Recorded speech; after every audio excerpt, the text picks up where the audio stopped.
गहू आणि ज्वारी हे समप्रमाणात घ्यायचं. हे उडदाची डाळ आहे पाव किलो, हे तांदूळ आहेत पाव किलो, बाजरी पाव किलो, मुगाची डाळ पाव किलो, चण्याची डाळ पाव किलो आणि मसुरीची डाळ पाव किलो. हे सर्व पाव किलो आणि गहू आणि ज्वारी हे जरा जास्त घ्यायचं. हे सर्व त्यामध्ये मिक्स करायचं. खडा मसाला आहे, कच्ची बडीशेप आहे, हे थोडासा ओवा आहे, जिरं आणि धणे. यामुळे थालीपीठाला एक वेगळीच चव येते. यामध्ये सर्व आपण भाजून घेऊयात. हे सर्व फक्त गहू सोडून बाकी सर्व आपण भाजून घेऊयात. अगोदर ज्वारी भाजून घेऊयात.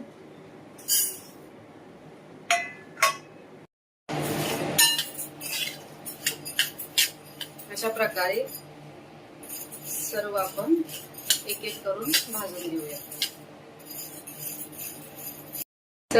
हे सर्व आपण 5-5 मिनिट 1-2-3 मिनिटं भाजून घ्यायचे, जेणेकरून फक्त त्याचा कलर बदलला पाहिजे. फक्त आपण गहू सोडून सगळं भाजायचे. हा गरम मसाल्यावर तुम्हाला दाखवल्याप्रमाणे थोडासा हा कडक करून घ्यायचा आहे. गॅस बंद करून घेऊयात आणि सगळी भाजणी आपण ते दळून घेऊन येऊयात आणि नंतर मग बाकीचा व्हिडिओ तुम्हाला नंतर दाखवते. तमालपत्र कधी पण गरम करून बारीक करायचं, नाहीतर चक्कीमध्ये ते कासलं जातं. अशा प्रकारे चुरून टाकायचं त्याच्यामध्ये, चक्कीमध्ये ते गुतत नाही. आता आपण हे वाटून घेऊयात. मिरच्या आहेत, कढीपत्ता आहे, आलं आहे, लसूण हे आपण सगळं वाटून घेऊयात. हे आपण भाजणीचं पीठ केलेलं, त्यामध्ये आपण मिरची जी बारीक करून घेतली, आलं लसूण आणि मिरची, थोडी कोथिंबीर, कांदा भरपूर टाकायचा तर त्याला टेस्ट येते. टोमॅटो पण भरपूर, थोडी हळद,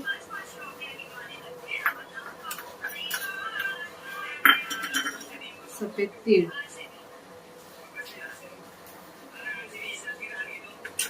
आणि थोडंसं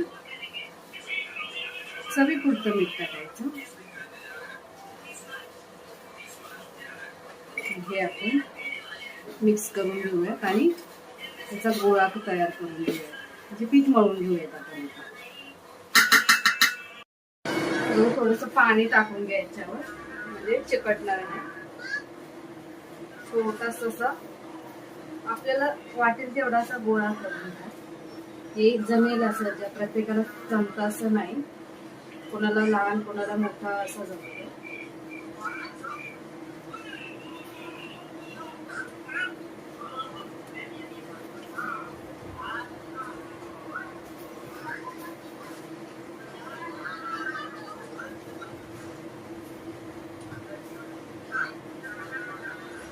थोडा चिपकू नये म्हणून हात लावायचा, जरासा पाण्याचा हात घ्यायचा.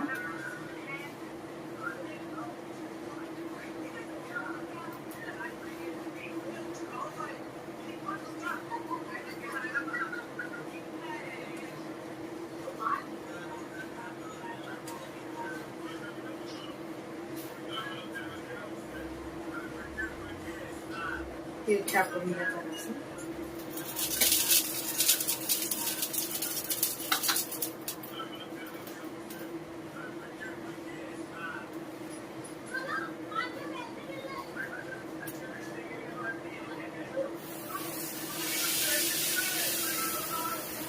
वरतून पाण्याचा हात द्या जरासा, म्हणजे चिकटणार नाही.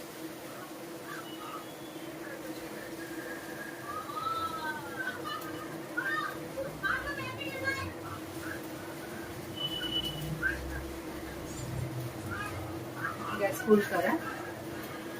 जे होल आहेत ना त्याच्यातून असं थोडं तेल सोडा.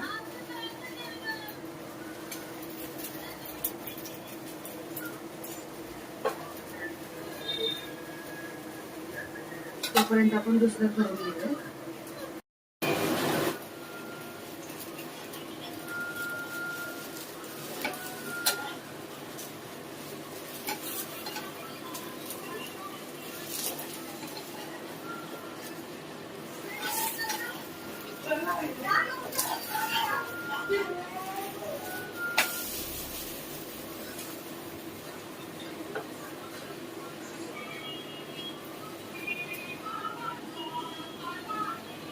पलटी करताना व्यवस्थित करा, नाही ते चिकटेल.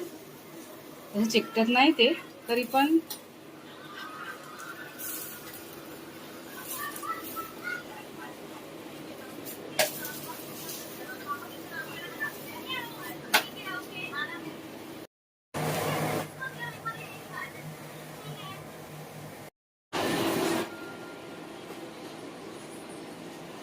कसं झालंय? कसं वाटलं थालीपीठ?